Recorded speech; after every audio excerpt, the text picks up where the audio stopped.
Howling in the North, a short horror story. Written by Stories from the Attic. Narrated by Mcconnell. People from the lower countries, those that are geographically further south, and which consequently feel nothing like the cold that we feel, often talk of winter's bite. Where I'm from, in the upper countries, specifically in the far north of Norway, close to the boreal forests and within touching distance of the Arctic Circle, winter does not simply bite. Here, winter chews.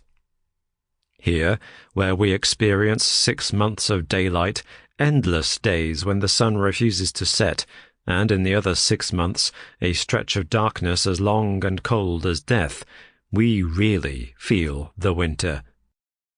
At that time of year, nothing grows and almost nothing moves, save for tending to the caribou and dogs or collecting extra firewood. There is nothing to drag us from our homes, the world beyond our closed doors being a barren wilderness of nothing. We try not to go outside unless we have to. Though, of course, the air itself does not freeze, it sometimes feels like it has. In winter, an awful glassy stillness comes over the town and the surrounding area, and with most people remaining inside for weeks on end, any venture outside, especially on a windless day, is like an excursion into silence.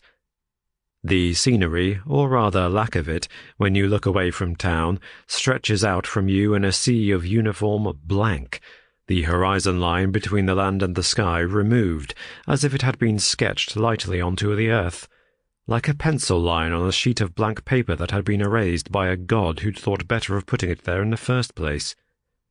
The only thing that disrupts this wall of uniform blank is the forest.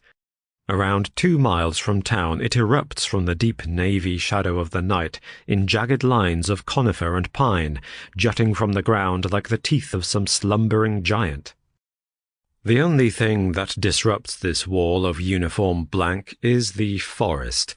Around 2 miles from town it erupts from the deep navy shadow of the night in jagged lines of conifer and pine, jutting from the ground like the teeth of some slumbering giant. The boreal forest, or taiga forest, marks the boundary between this, the edge of civilization, and the vistas of ice to the north. It is always surprising to me to hear that most people have never heard of the boreal forest, whilst every school child in the world seems... Sample complete. Ready to continue?